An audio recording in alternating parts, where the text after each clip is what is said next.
Quality তো নষ্ট হয়ে যাবে, তাই না? নষ্ট হয়ে যাবে।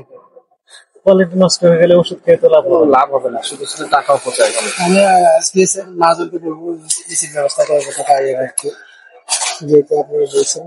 এই দেখেন স্পষ্ট লেখা আছে 30 ডিগ্রি সেলসিয়াস তাপমাত্রা নিচে সংরক্ষণ করুন। এখানে কিন্তু 30-এর বেশি তাপমাত্রা। কতটুকু কাজ হবে খেয়ে নিজেও জানেন না, কাস্টমারের অর্থ অপচয় হবে। দেখ একটু ঠিক করবেন, ঠিক আছে? ওই আমাদের ভোক্তাদের প্রতি আমাদের উদাত্ত আহ্বান থাকবে যে 2 কদম বেশি যদি যাওয়া লাগে তবু ফ্রিজ যেখানে আছে তাপমাত্রা নিয়ন্ত্রণ অবস্থায় যে ওষুধগুলো রয়েছে সেগুলো কেনার জন্য। কারণ তাপমাত্রা নিয়ন্ত্রণ যদি না থাকে 40 ডিগ্রি 41 45 এমন ডিগ্রি হয়ে যাচ্ছে তীব্র তাপমাত্রার সময়। তো ফলে স্বাভাবিকভাবে কি হবে, এই ওষুধ যদি তাপমাত্রার নিয়ন্ত্রণের ভিতর না রাখা যায়, লেখা আছে যেমন বিলো 30 ডিগ্রি সেলসিয়াসের নিচে রাখার জন্য বলা হচ্ছে ইনস্ট্রাকশনে।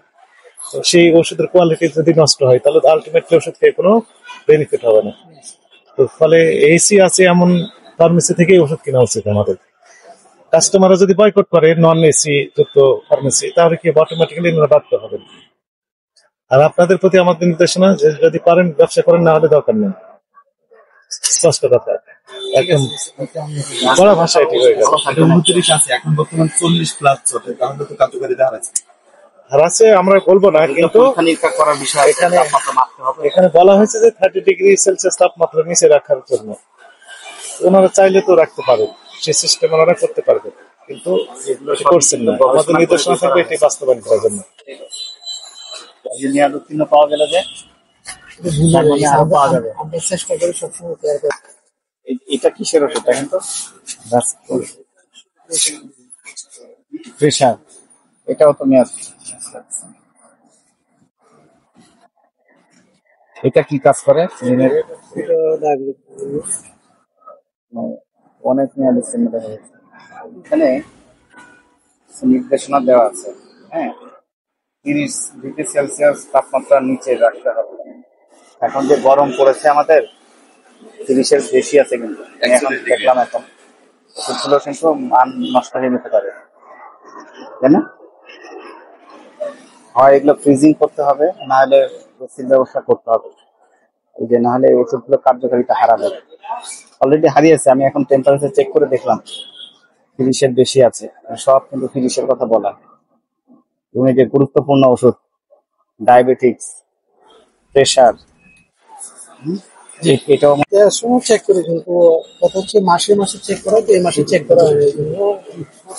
আমরা খুঁজলে হয়তো আরো পেতে পারি। সম্ভাবনা কম, সম্ভাবনা কম না, সম্ভাবনা বেশি হতে পারে। আমরা চেক দিচ্ছি, আমরা পেলাম কিভাবে? এটা হয়তো বা ইয়ে রয়ে গেছে, এটা পপুলার একটা রয়ে গেছে। এই যে অনিয়মের কারণে আপনাদেরকে সতর্ক করা হলো, ঠিক আছে? সতর্ক করে 5,000 টাকা জরিমানা করা হলো।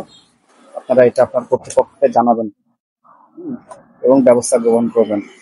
আর মেয়াদ উত্তীর্ণ বিষয়ে আরো কেয়ারফুল হতে হবে, সামনে যাতে আর না পাই আমরা, ঠিক আছে? এগুলো আপনি ধ্বংস করে ফেলেন, নিজ দায়িত্বে ডিস্ট্রয় করে ফেলেন। যে টেম্পারেচারের যে সমস্যাটা, এটা হলো কি ওষুধ, এটা কি কাজ? টেম্পারেচার ওষুধ তো সকল টাইপের আছে এখানে। আপনার কোনোটা ডায়াবেটিস আছে, কোনোটা প্রেশার আছে, সব মিলিয়ে আছে এখানে। এগুলো আমি চেষ্টা করবো ইনশাল্লাহ এসি ব্যবস্থাটা করার চেষ্টা করবো। এটা কিসের ওষুধ? এটা হচ্ছে পেটের সমস্যার জন্য। এটা কিন্তু আরো কম, 25 দিন।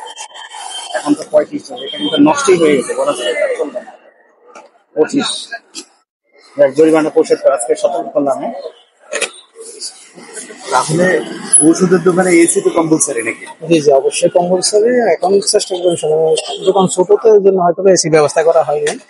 দোকান ছোটোর সাথে তো ওষুধের কার্যকারিতা কিছু কিছু দোকান আছে হয়তো এসি কারণে কাস্টমার এফেক্ট হবে না, কাস্টমার ইনফেক্ট হবে না, এই জন্য আর কি দেখি আমি এসি ব্যবস্থা করবো। এসি বিহীন তাহলে ওষুধ না না না, এসি বিহীন কোনোভাবে সম্ভব না। যেহেতু তাপমাত্রার নিয়মটা দেওয়া আছে, এই জিনিসটা চেষ্টা করবো এসি ব্যবস্থা করার চেষ্টা করবো।